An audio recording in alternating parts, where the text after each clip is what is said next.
One more time. Thank you. Susan Snow, who is the World Heritage Coordinator for San Antonio's mission, or the quest for the missions to become a UNESCO World Heritage Site. She's been working at that since 2006 with a lot of other people here. And it just happened in Germany over the summer. She is the archaeologist for the San Antonio Missions National Historical Park, 30 years plus experience on both prehistoric and historic archaeological sites in the US and in Latin America.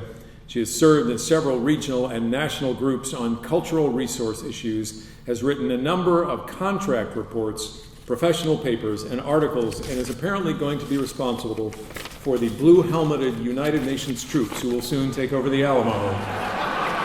Please welcome Susan Snow!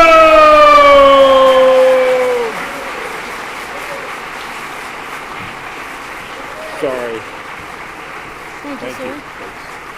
Oh, good. I think they brought a little chair, a little box for me to stand on because I'm extra short. So I think the other thing that I know is that I can talk as long as I want till I push the little space bar, and then the 20 seconds start. So I want to thank Randy, but I want to thank everybody here, and I particularly would like, even though the lights are blinding and I won't be able to see, if everybody who is here tonight who has been involved in our quest for World Heritage would stand up and give yourselves a round of applause.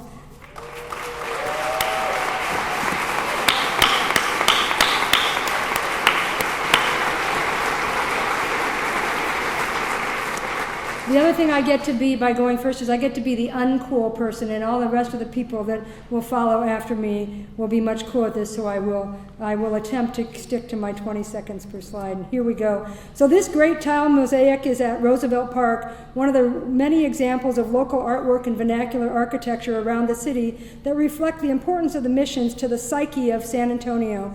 The 5 missions of San Antonio were founded between 1718 and 1731. They are Mission San Antonio de Valero, better known as the Alamo, Mission San Jose y San Miguel de Aguayo, Nuestra Señora de la Purísima Concepción de Acuña, Mission San Juan Capistrano, and Mission San Francisco de la Espada.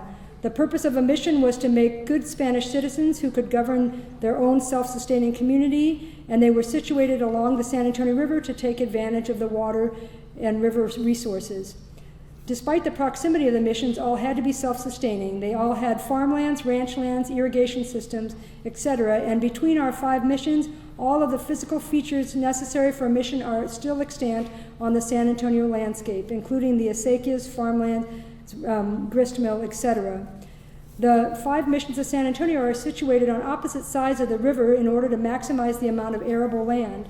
Mission San Antonio de Valero was established first by the College of Querétaro, but Father Margil de Aguayo, who was the head of the College of Zacatecas, saw Mission Valero and was like, hey man, why can't we have a mission? And so in 1720, he asked for permission to break the law of the Indies so that they could establish a mission closer than was allowed by the law before.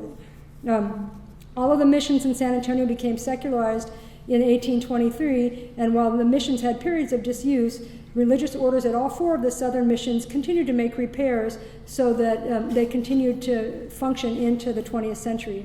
In the 1930s, the San Antonio Conservation Society, along with Bexar County and the Archdiocese, worked together to acquire the property and worked with the Federal Works Project Administration to restore Mission San Jose, so that in 1941 it became a National Historic Site run by Texas Parks and Wildlife but overseen by the National Park Service, who eventually in 1978 became permanently involved when President Carter signed legislation to make it a national park.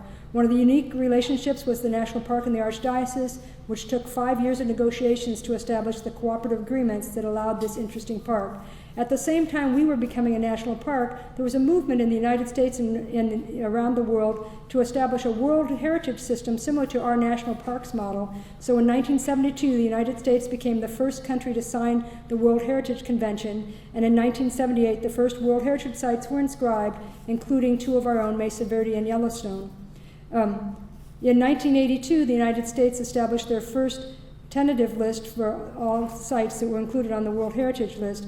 And just a little later, in 1988, Antoinette Lee did a thematic study that determined that they thought that the missions of San Antonio would make a perfect World Heritage Site, but unfortunately, we weren't changing that tentative list after 1982. So it wasn't until 2006 that they decided to make a new tentative list, and so Virginia Nicholas and the San Antonio Conservation Society approached Los Compadres and the National Park Service about applying to be on that list. Soon after, Paula Piper and Paul Riggenbach joined the group, and in 2008, San Antonio missions were added to the tentative list for the United States along with the other sites. In addition, the other sites like the Hawaiian site of Papahanaumakuakea, Poverty Point, Frank Lloyd Wright, and Hopewell Culture also began working actively on their sites. In 2009, Papahanaumakuakea and Mount Vernon were selected to move forward for World Heritage consideration, and in 2010, the Hawaiian site, I can only say that word once at a time, was inscribed on the list, and Mount Vernon was withdrawn by the United States. Then, unfortunately, we had a change in administration, and there wasn't anything done until 2011, when a new notice came out, and Secretary of the Interior, Ken Salazar, came to San Antonio to celebrate the first part of Mission Reach, and he said he totally supported us becoming a World Heritage Site. But despite what he said, Poverty Point and Frank Lloyd Wright were given the green light, and we were not in 2011. So Hopewell Culture also didn't get a green light, so they had an experts meeting, and I got to go because I was friends with the superintendent. And so we decided that was a great idea to copy, and so we did, and we had our own experts meeting in April of 2012 with experts from Mexico, Spain, and the United States telling us about what our outstanding universal value was. And so in June 2012, just a couple months later, we invited Secretary Salazar back for the U.S. ECOMOS conference hosted here, and he announced that we would be the next site given permission to prepare our dossier for submittal in 2015. So we got, this is when we really had to get busy, and we established an advisory committee that consisted of the 6 landowners and the top advocacy groups, and I apologize, I cannot say all 9 of those in 20 seconds, so you'll just have to trust me on who they are. While the writing team worked away at the dossier, the advocacy committee worked for support from elected officials and community groups. We gave presentations at civic and neighborhood associations and invited anybody from the community who wanted to be part of the process to read drafts, and including various indigenous groups and other interested parties that could provide input on the nomination.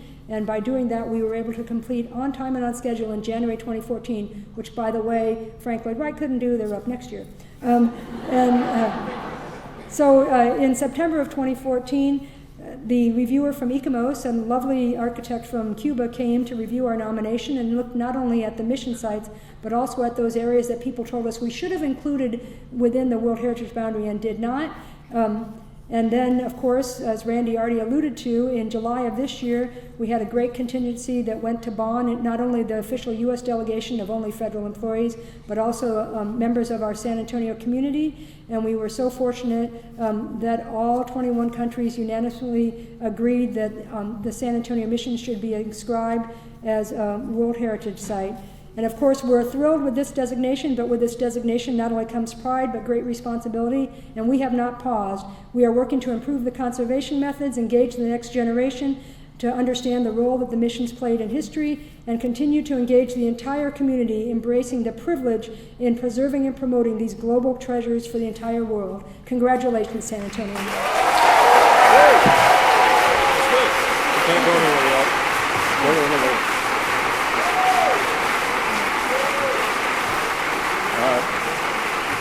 If you'd like to, just go have a... I have to lower just a little bit more.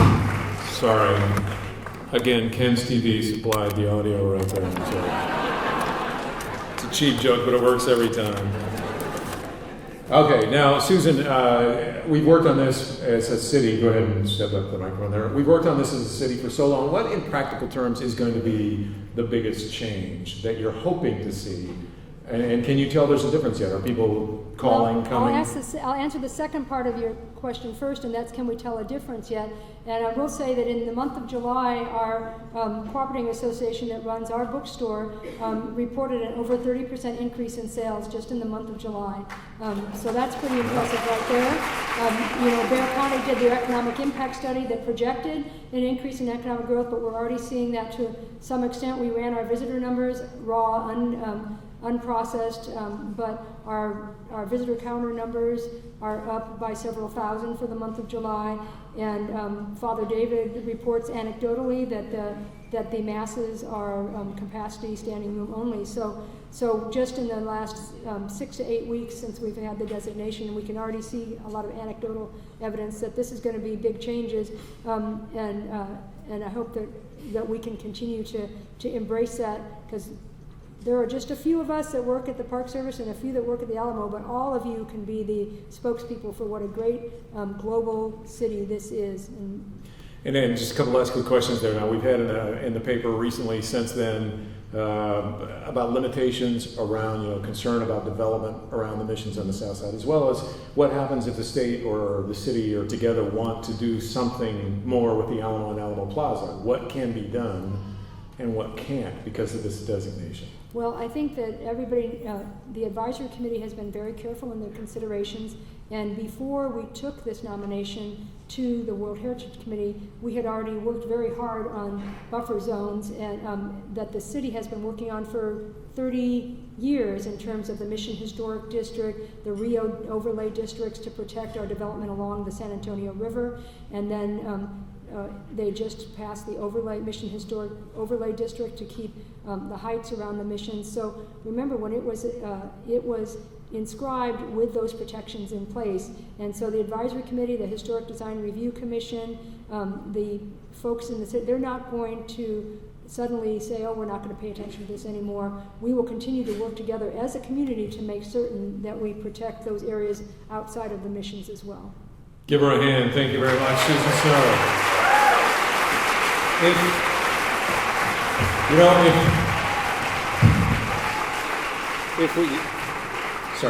If we only had more time, I'd ask you an easy question like, what do you think of the Daughters of the Republic of Texas suing the state over that little library thing? What?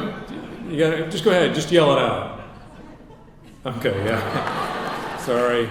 If you don't know, the Daughters of the Republic of Texas just sued the state because of the library battle over who's in control there. But that'll be presented next time. Or you can ask her about it and see how red she'll turn after the